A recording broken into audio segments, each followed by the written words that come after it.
And we're live. It is Thursday, February 13th. The year of our Lord 2025. It is noon Eastern Time. And I want to say there are some times that we don't do this show at 8 o'clock in the morning as an accommodation to a guest who may be in a different time zone or who may just really not want to be up at that hour of the morning and who asks us to do it at a different time. And there may be times when we do that and make an accommodation to a guest and do the show 4 hours off, I forget to announce that on the previous night's dog shirt. And thus, there may be times when at 8 o'clock in the morning or 7:55, I realize, holy shit, there are people showing up to watch the show live, and I haven't told them that the show's going to be 4 hours later today. And when that happens, I go to Riverside and I start the show, even though I'm lying on my couch with a cup of coffee and I'm not going to do the show. And I say, hey, we're doing the show at a different time today. And there may be times where when I do that, I give the wrong time for the real show. And I say it's going to be at 1 o'clock in the afternoon instead of noon. And when I do that, it's because I have a different live stream that I'm doing at 1 o'clock. And so we're actually going to have to end this show at 12:55 because the guest has a hard stop at 1 and I actually have a hard start at 1 for a different live stream. And so there may be times when I misinform the viewership, first fail to inform and then misinform the viewers about when this show is going to be. And that would all be part of what Alicia would call the information ecosystem, how misinformation gets out there and propagates. And thus, there may be times when we start the show at noon with nobody watching. Because there are 4 people right now in the audience, and they may be Alicia, me, Ev, and our guest, Brian, who is right now thinking, oh my God, what did I get myself into? And when that happens, I just want to say, I'm not sorry. This is Dog Shirt TV. It is a revolution in morning television. One of the revolutionary features is that sometimes it doesn't happen in the morning. And one of the revolutionary features, this is like the Borges-esque revolutionary feature, is that I may misinform you about when it's happening. We will be up on YouTube. You're going to get to see it. You're going to get it in tonight's Dog Shirt Daily. The sun is not shining. The birds are not chirping. I'm saying it late because we started the show late, but it's going to be a great effing day, and you are watching Dog Shirt TV. It is a revolution in morning television. And Alicia, my esteemed co-host, is going to introduce our guest. I was just thinking you're one quote away from citing Elon Musk. Some of the things I say will not be true. I just want to say, I don't need to say that because my level of self-awareness is such that I just know I make mistakes sometimes. I don't need to announce it to the world. It's evident to anybody who watches, and nobody doubts that I'm aware of it. And so therefore, it's okay if I don't go out there and say, hey, I'm going to say some shit that's not true. 'Cause I'm so glad that I warned the Brian difference that you would have... is, I was going to say, the difference here is that, traditional talk radio, morning talk radio, they just pretend that they're right about everything. And, we're at least acknowledging that we make mistakes. So that puts us one up on them. Yeah, and also they have producers to make sure that when they announce the wrong time, they correct it. I don't have any of that stuff. And also, Um, you know, I think that it's important that people figure out where the show is, and that's you want to be part of a community. You take responsibility for figuring out what time I'm broadcasting. So we're teaching Yeah, responsibility. That's part of the goal here. That's right. If you miss this show because we didn't do it at the right time, that's on you. okay.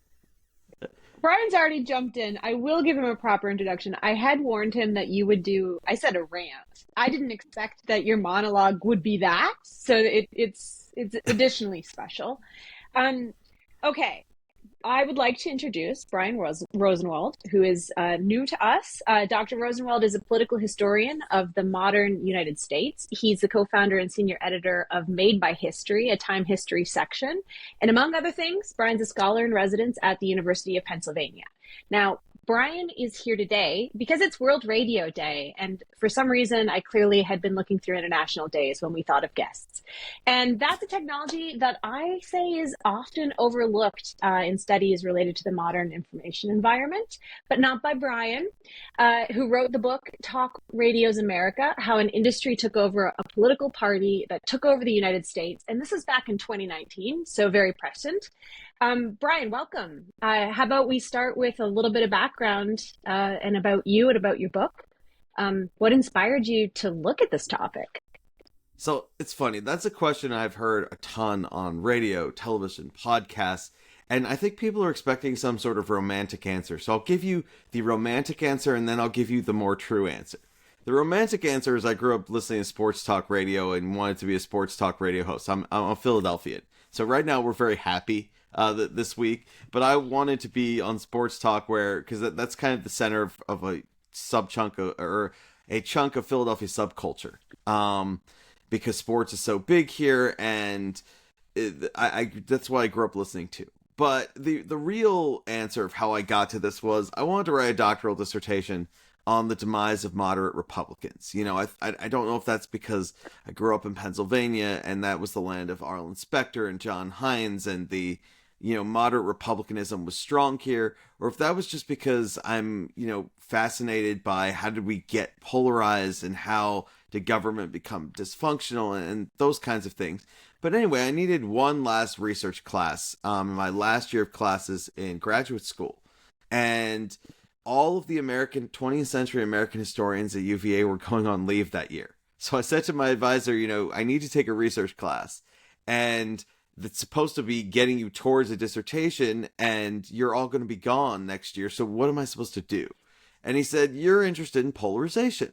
So why don't you go out to the law school and take the legal history seminar and look at the legal roots of polarization? And he said, there was this thing called the Fairness Doctrine, and I'm pretty sure it went away. And the next day we got Rush Limbaugh. And I had never heard of the Fairness Doctrine. I was 4 when that happened. But I started digging in, and what I found was scholarly gold, which is a topic that no one had ever really researched on or done a proper scholarly treatment of.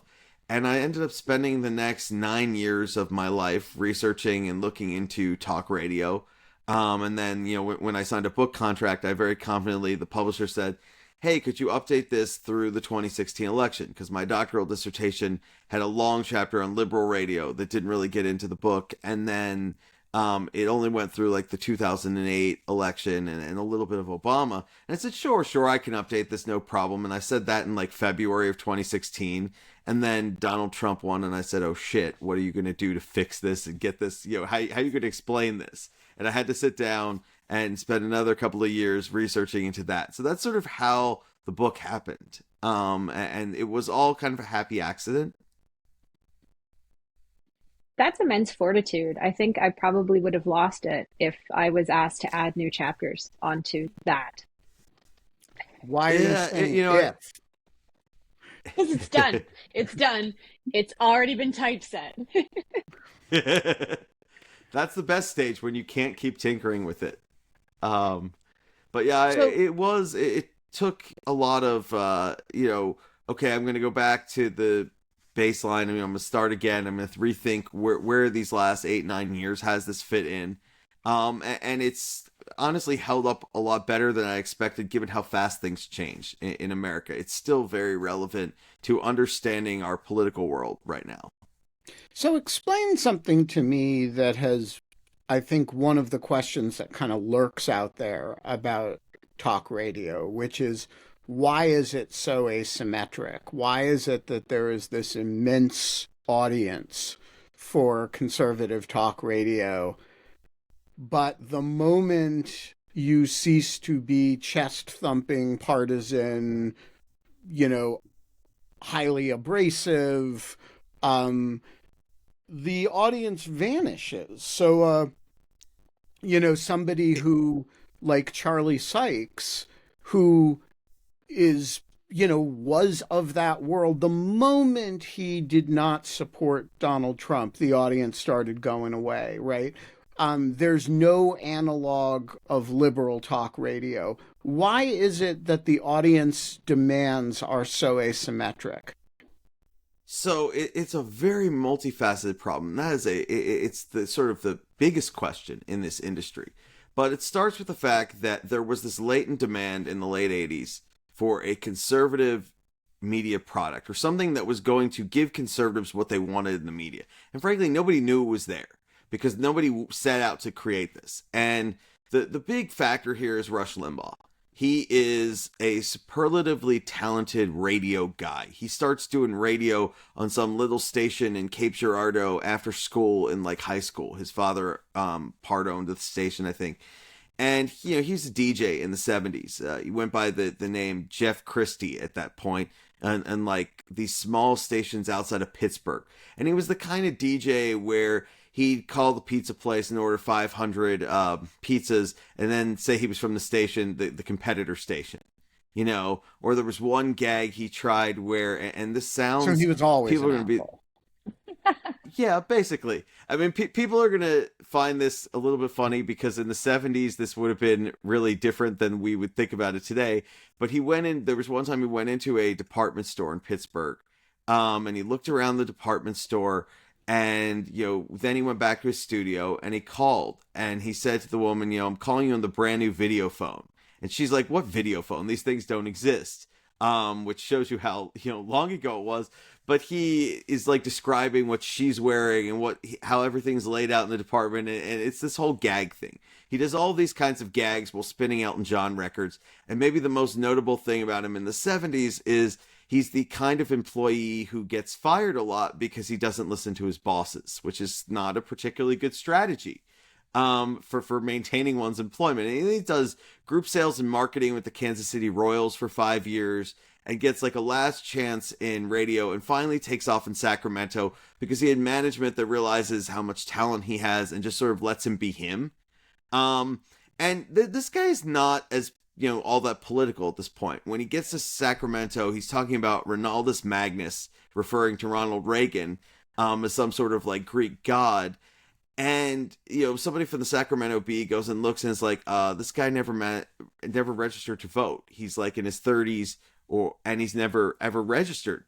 And he was just basically taking the shtick he did as a DJ. He was, his hero was a guy named Larry Lujic, who was a DJ in Chicago. And he takes that shtick and applies it to the conservative politics he heard at the dinner table growing up. His family was like rock-ribbed Republican parties, luminaries in Cape Girardeau. I think his grandfather had shown Nixon around town when he tours Cape Girardeau during the 52 campaign. So Limbaugh hits the national airwaves in 1988, and there's a long story behind that, but he hits the national airwaves and his show just takes off. Absolutely goes crazy in like 2 years in terms of an audience. He's got people calling in all over the place, saying, thank God you're on the air. We finally have a voice. That's why they had to coin the term ditto heads and have callers say dittos and mega dittos, because nobody wants to hear a caller call in to gush about the host on radio. That doesn't make for good radio. And so he takes off and it's like a light bulb goes off that, hey, there's a market here. And a lot of executives in the radio business associate it not with Limbaugh's talent, not with the fact that he was entertaining and funny and fun. In those days, he sounded very different than he did before he died in the 2010s. and early 2020s, he was doing gags and shtick. It was conservative, yes, but it was parodies. It was, caustic nicknames. It was gags. He wanted to make a point about the importance of truthfulness. And so one day he starts and does his first half hour telling his audience, I was wrong in telling you that Clinton was bad and Bush was good for like 30 minutes, and the phone lines are going nuts. What are you doing, Rush? What happened? Did you have a stroke overnight or something? And then he just breaks out cackling, this was all a game. And a lot of it is in poor taste. A lot of it is targeting, marginalized populations and things. Some of it did not age well, but in the moment it was funny. He did this thing, if anyone remembers the mini series, that where you'd have a part on Sunday night, Tuesday night, Thursday night on your broadcast network. He did this one called Gulf War I, where he cast the whole thing about the first Gulf War. And the casting was funny because the actors looked like, or celebrities looked like, the actual people. But it was like all of the Republicans and the conservatives were cast by these manly, leading Hollywood types. I think President Bush was Clint Eastwood and that kind of thing. Whereas the Democrats and the media figures fared much less well. I think Dick Gephardt was like E.T. the extraterrestrial or something like that, things of that ilk. And it was funny. And people were laughing and they were enjoying themselves. And so this takes off. And there are people in the industry who say, okay, this is all about ideology. And they hire a lot of people who are a lot less fun and funny and skilled at radio entertainment, who are just hired for their political persuasion. And then you have a kind of mutually reinforcing cycle in the 90s.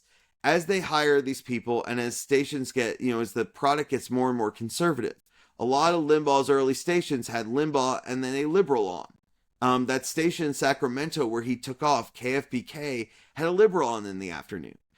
And in those days, a quarter of his audience, according to a couple of his big stations that did market research, was liberal. But as we start to see the development of all conservative talk, and that would take about 13 years. It would happen between 88 and 2001. Where you get these stations that are all conservative talk, and they start to get branded after a station in Seattle. One of Limbaugh's affiliate managers is out there, and they're smoking some of Limbaugh's cigars, he and the radio executives from that station. And he says, why do you have these liberals on this station? Nobody wants to hear them.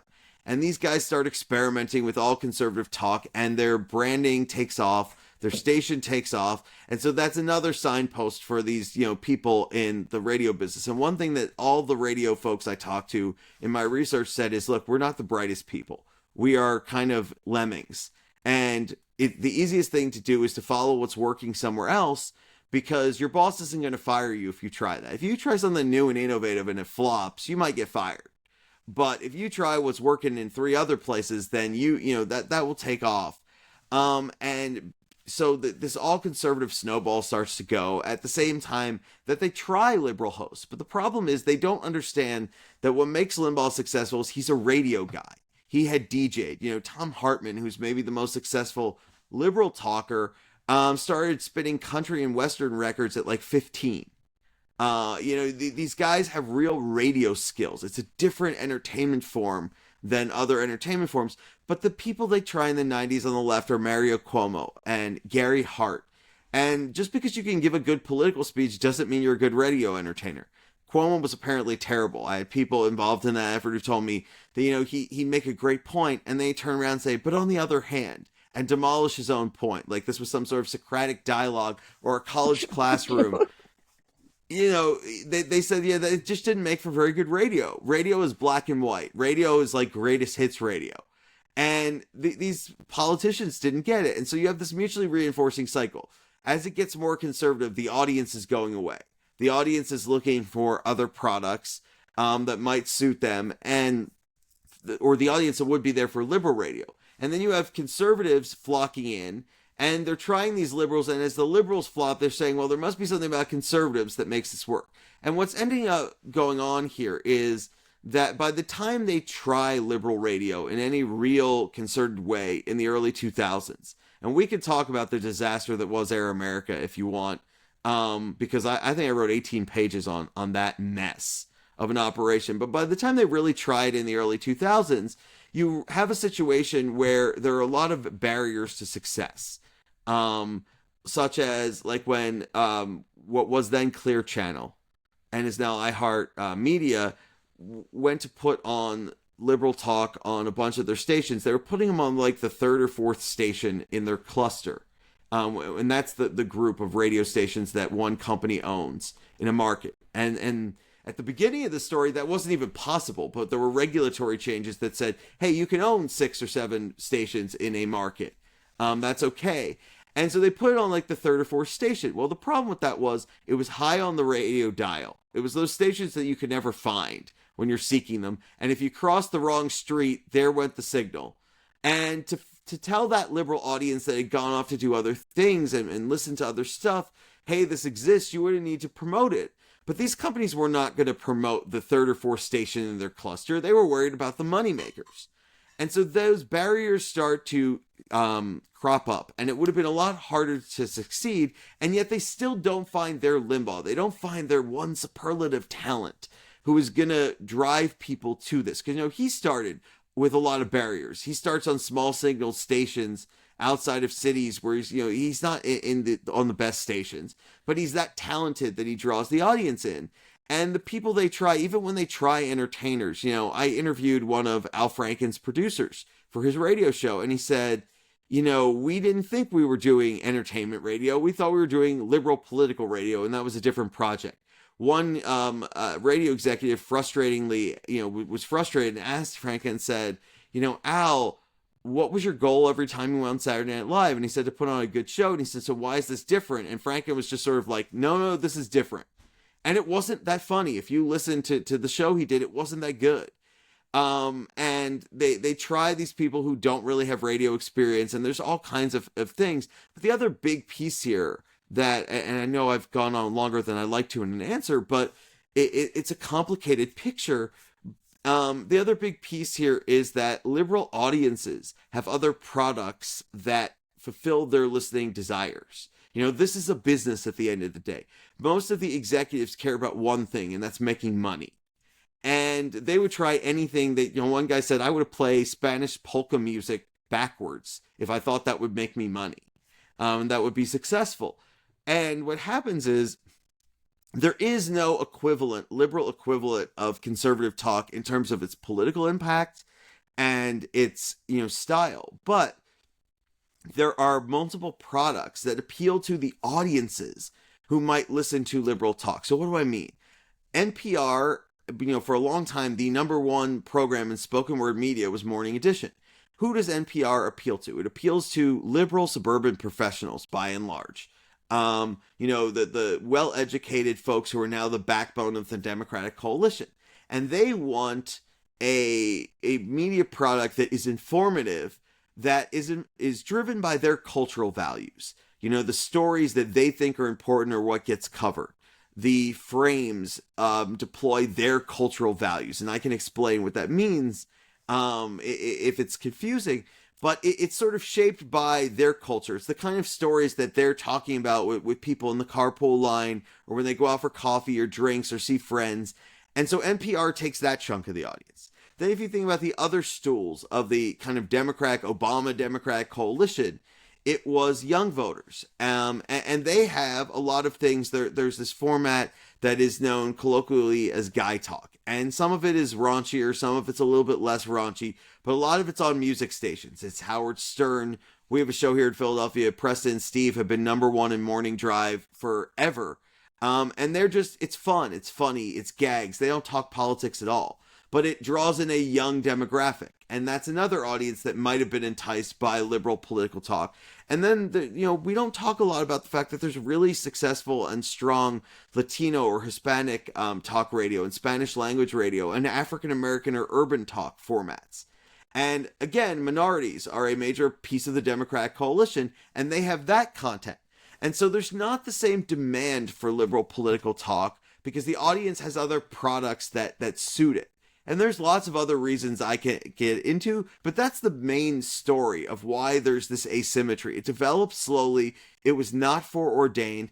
And I do think that if you had ever found one superlative radio talent, and given that person the support to develop what they were doing, that it might have been different. It might have ended up differently. And what ends up happening is the people with that talent end up going into other things. Jon Stewart is doing late night comedy and kind of colonizes that for the liberals.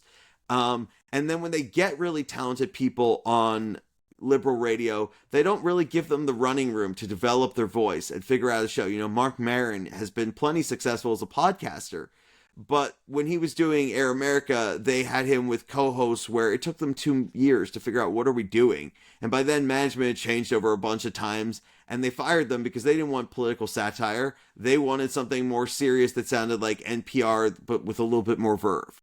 So there's all of these kinds of things that played a role in this. It was not, I don't think there's anything inherent that drives liberals away from radio or brings conservatives in. So what would you say like the top 3 things are that make somebody good at radio?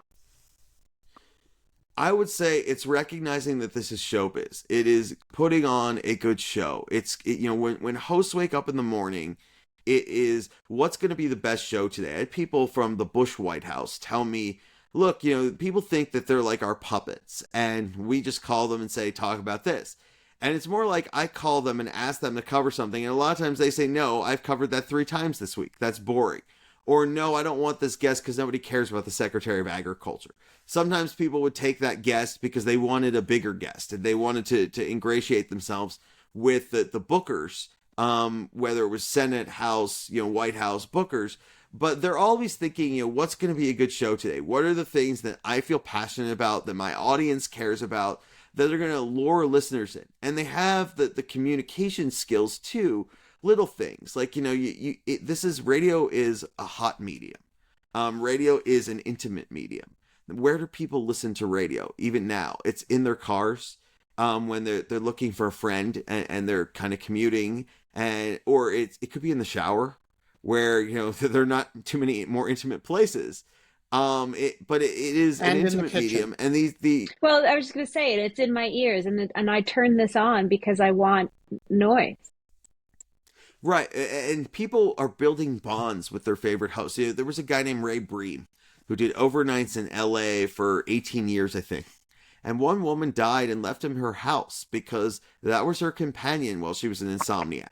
These people build real bonds with their audiences, and they do some of that with community impact stuff, helping out listeners if there's something, tragedy or something like that.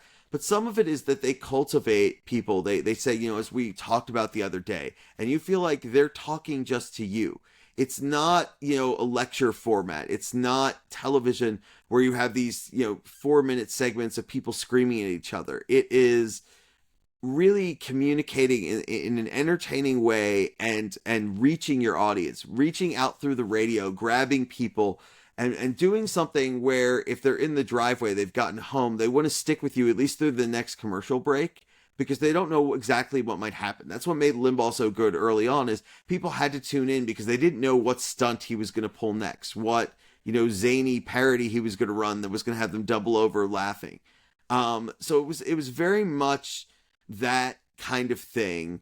It's a unique entertainment form. And it builds kind of a bond with audiences where it's not an exaggeration to say that they're building friendships.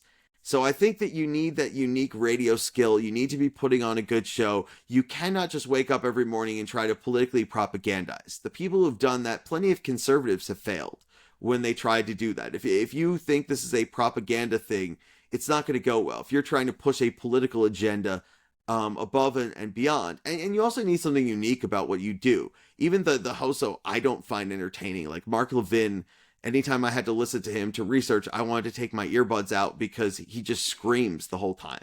But, that's his shtick. I'm the screamy one in this kind of thing. And they talk about non-political things in a lot of cases too. That's the other misnomer. It's not 24/7 politics. It is whatever people are talking about that day. It's informed by conservative values, But sometimes that's more political, sometimes that's less political, sometimes it's local politics, sometimes it's national politics. I guarantee you that if you had listened at 6 o'clock in the morning on Monday morning this week to the conservative talk station here in Philly, I bet they led with the Super Bowl in some way, shape, or form, because that is what people in Philadelphia cared about on Monday. So it's informed by conservative values, but it's not about political propaganda. I wanted to bring that up, and you said you were from Philadelphia. Congrats. F. Yeah. Thank you. I'll bring up the boring question, but you mentioned the fairness doctrine earlier. How did it impact the development of talk radio and conservative talk radio? How did what impact it? You cut out for a sec. The fairness doctrine. Okay, yes, okay. The fairness doctrine, so this is another urban legend out there. There's a lot of people who think, well, if we just had the fairness doctrine, we never would have gotten Rush Limbaugh. And we know that that's not true, because Rush Limbaugh was doing the same basic show in Sacramento for 4 years while the fairness doctrine was in place, okay? And it didn't matter, because all the fairness doctrine required is that a broadcast station, so it did not apply to cable television. Fox News would not have been affected if the fairness doctrine had stayed in place. But what you had was broadcast radio and television stations. If they covered controversial issues or issues in the news, they had to provide overall balance in their programming.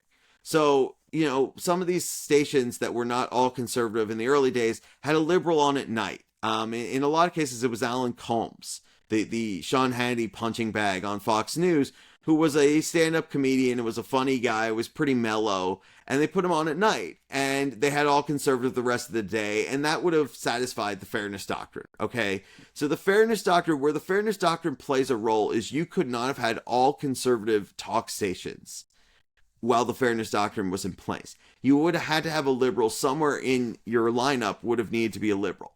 That is the only impact the fairness doctrine had. And if they, people keep talking about, well, let's re-implement it. First of all, I don't think the Roberts Court would ever find that legal, because the entire rationale of the decision where the Supreme Court upheld the fairness doctrine was scarcity, that there's a scarce number of outlets and that they are therefore a public good, and it makes sense to regulate them to ensure the public is well served. Well, what do we not have in 2025? A scarcity of media, or scarcity of ways of communicating. So I don't think the Roberts Court would uphold that. Yeah. That's exactly right. We're doing this, which would work against that. But even if they did re-implement it, it only applied to broadcast stations. So it would have had no impact on cable news. It would have had no impact on the internet.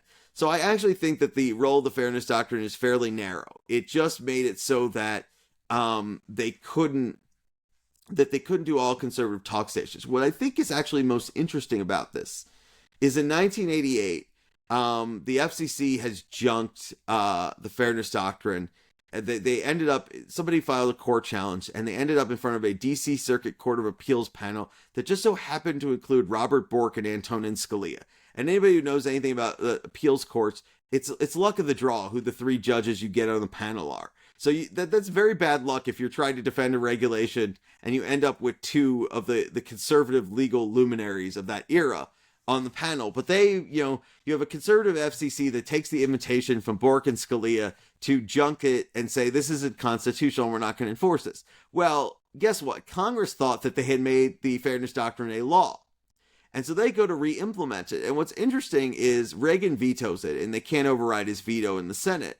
But people like Strom Thurmond and Newt Gingrich vote to re-implement the fairness doctrine by law, which tells you that they never imagined that this all-conservative media colossus is about to break out.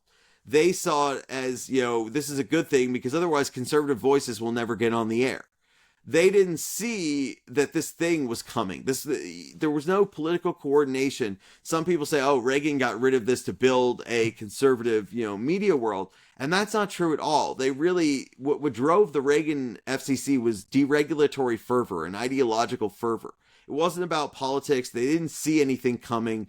The media side of things was not really impacted. I had people in the media say, yeah, the fairness doctrine going away is a key because a lot of owners wouldn't do political talk before then because they were worried about FCC complaints. They were worried about losing their license. So if it had an impact, it was that squeamish owners were now okay with having political talk on, but it really did not have nearly the impact that even some people in the radio business think it did.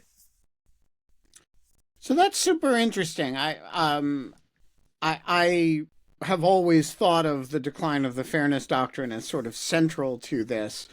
But you're saying it's sort of more of a coincidence in time.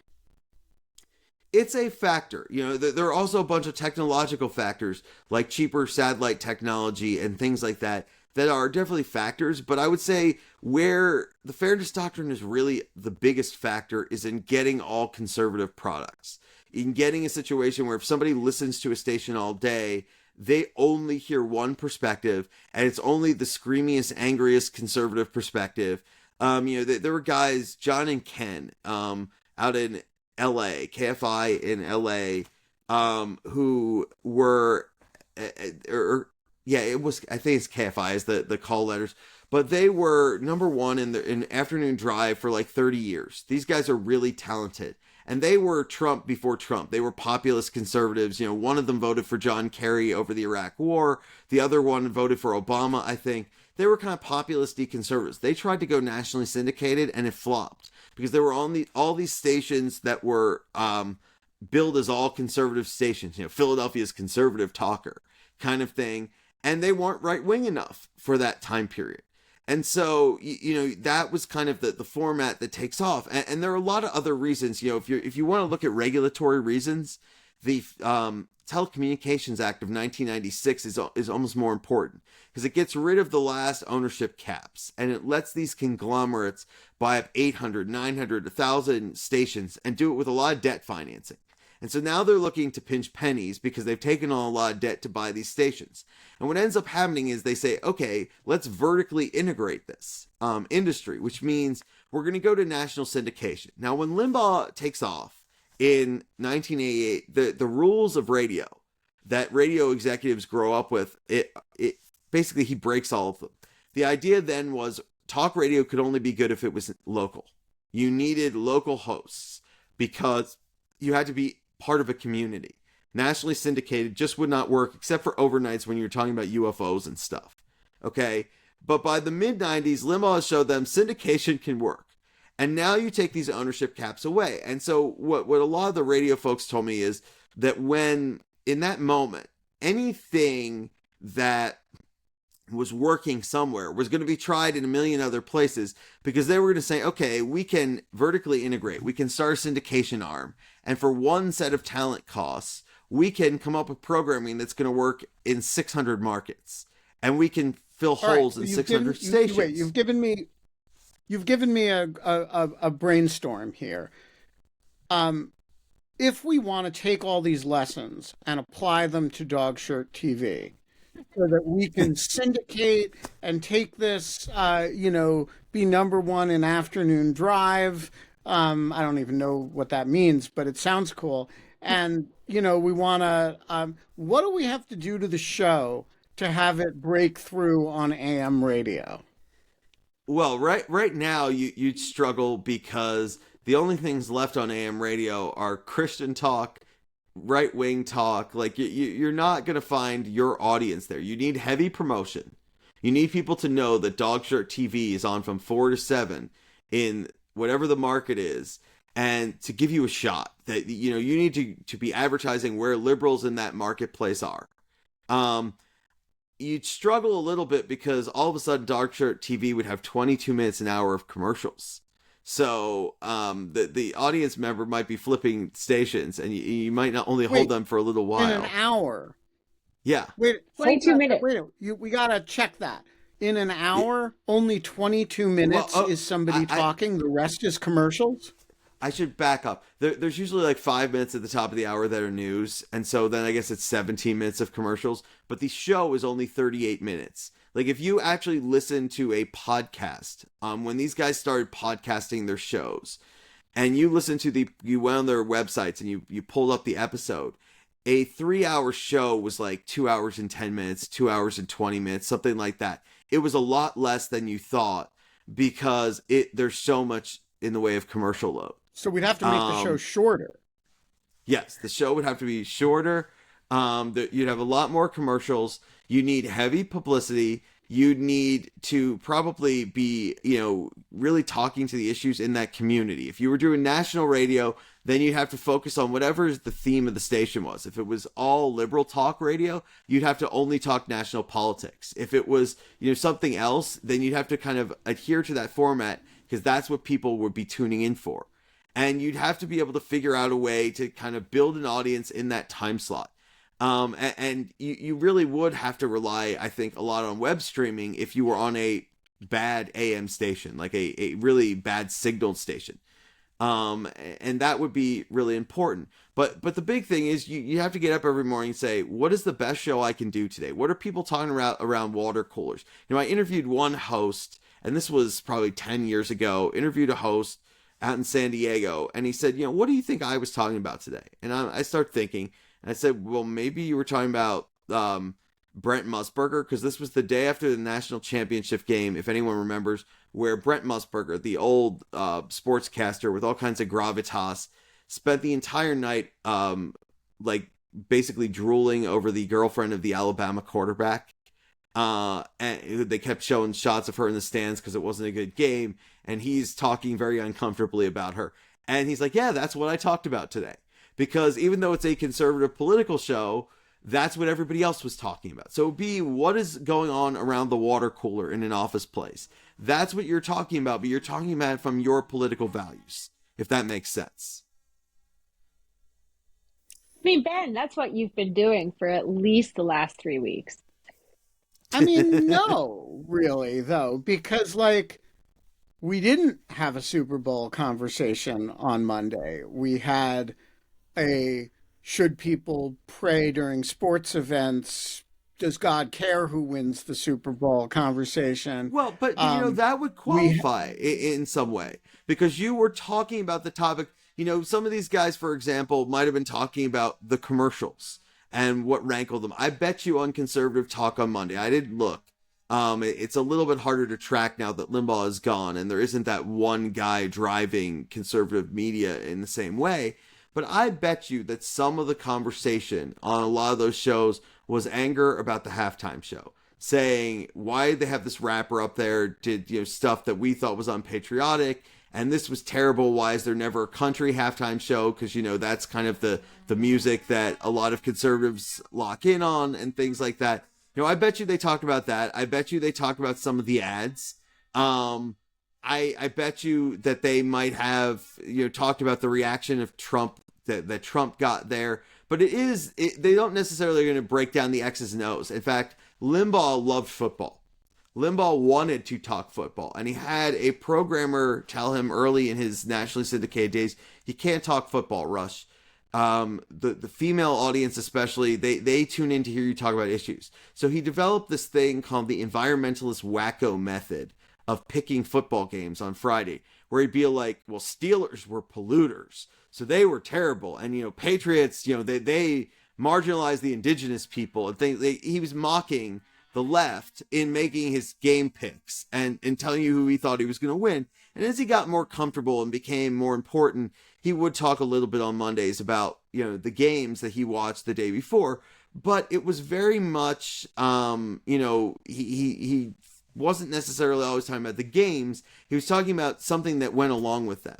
So if you were talking about, does God care about who won the Super Bowl, you were sort of in the ballpark.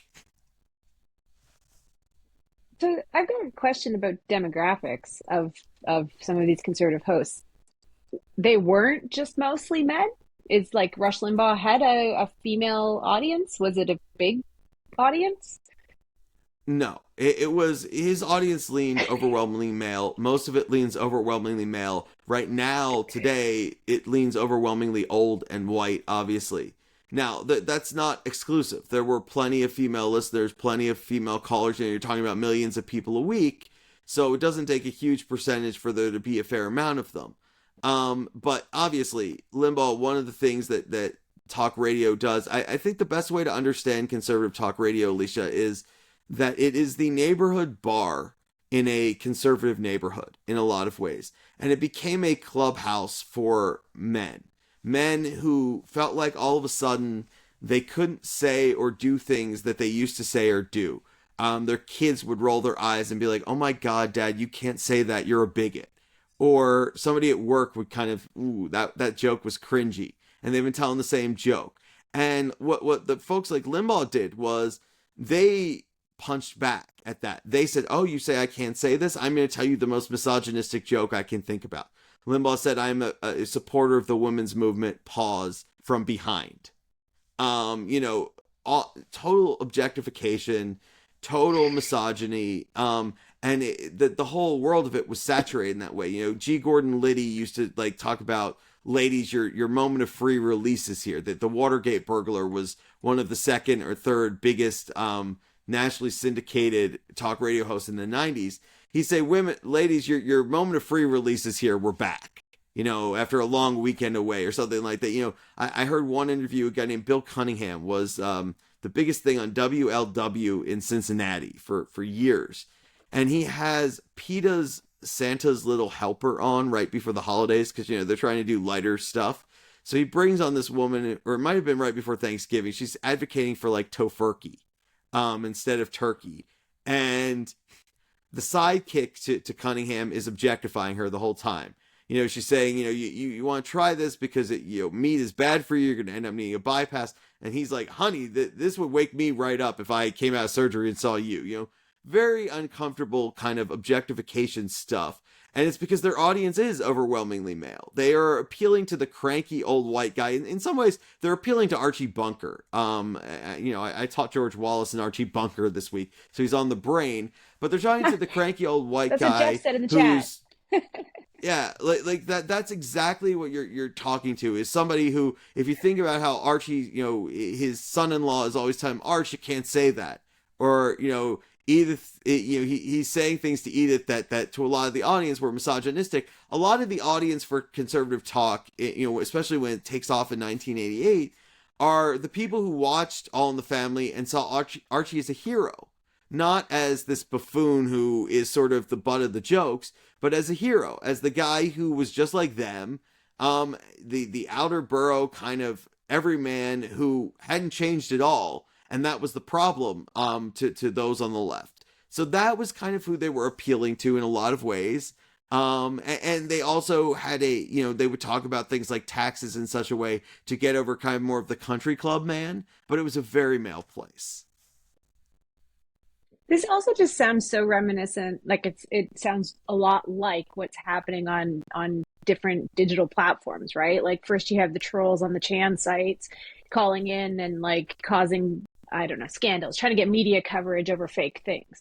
A lot like the fake pizza order thing to the rival station. But then also the inability to say whatever you want and being constricted by this. There seems to be a strand of that now in the whole bro podcast sphere.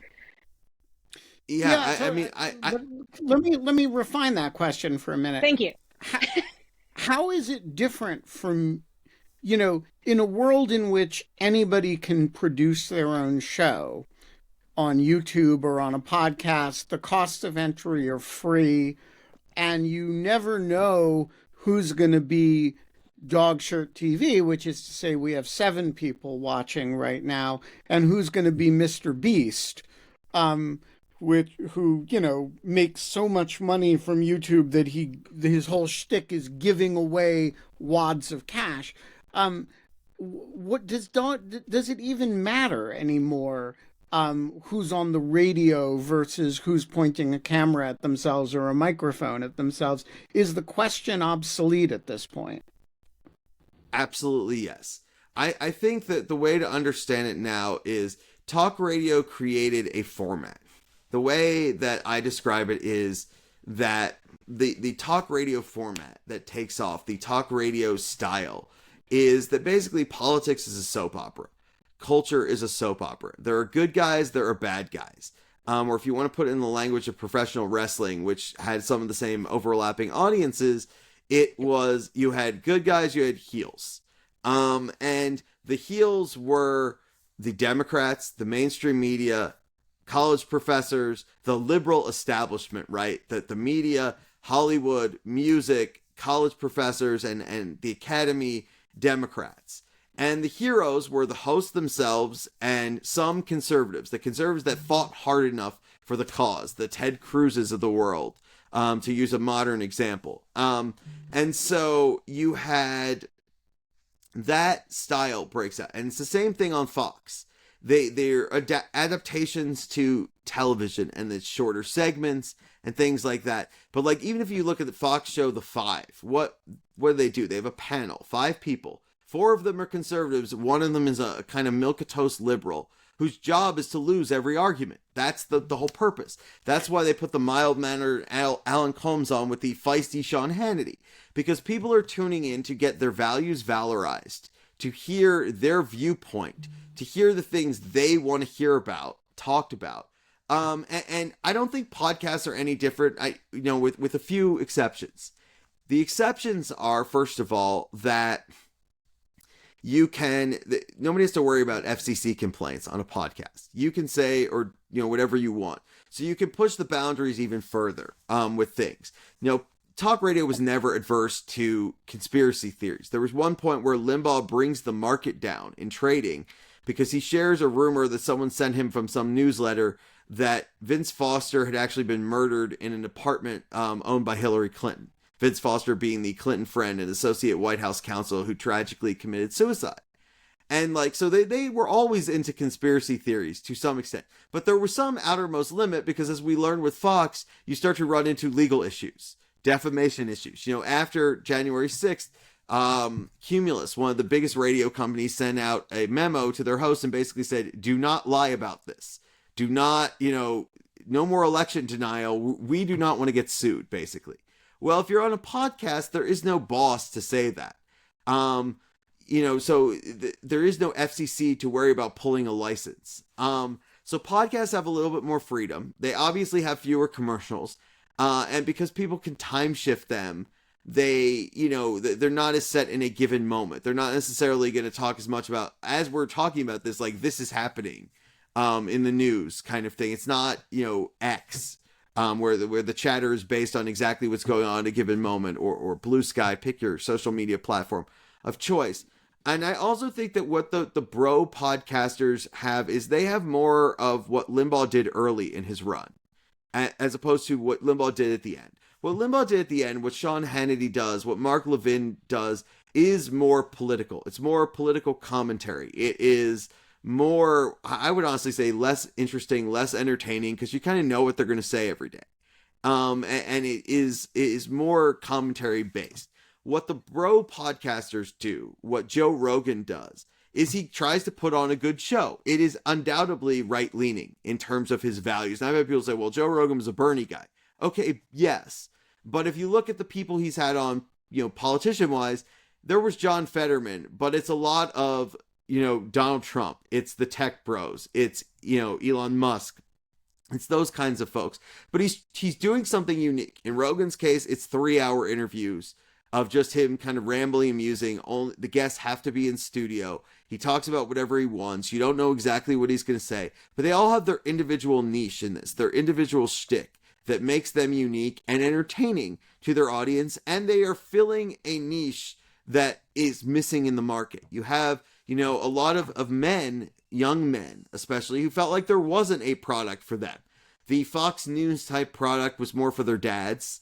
The View was there for women, and, that kind of thing. And it was just a different kind of thing. They didn't feel like there was a product for them. And these guys are filling that niche. They are entertaining. They are funny. A lot of these guys, they do entire episodes that don't touch on national politics, right? But they also had Donald Trump on when he was offered to them. So it's an entertainment product. And now there is a flavor for everyone. It is literally something where you have every different slice of things, every different type of niche. You might have someone who's more conspiracy theorist, more Alex Jonesy kind of thing. You have someone who is the most You're breaking up a little bit, which is actually convenient because we have to break this whole thing up. So you can get to your 1 o'clock. If you are part of that narrow slice that wants, reasonable people with genuinely interesting policy views to chat with a historian of conservative talk radio for a full hour, this is the spot for you. That's right. And granted, it's going to be a small percentage of the population, but we don't need that high a population, a percentage to make it work. Brian Rosenwald, thank you for joining us today. It is my pleasure. I'm always happy to do it. And I'll tell you one last 10-second anecdote. Here's how you know the barrier to entry has gotten low. I've started doing videos on my Substack, 15-minute videos to just whatever I feel like talking about now. So that's how low the barrier to entry is. Even we scholars can do it. There you go. We're going to be back tomorrow. We are going to have a Norwegian scholar who is an expert on the Arctic. Going to join Minna Olander to talk to her. You should come too. I think Nastia is going to be joining us. That'll be tomorrow at the usual time, and this time I am not misinforming you about the time of the show. Thanks for joining us today, Brian, and we will be back tomorrow.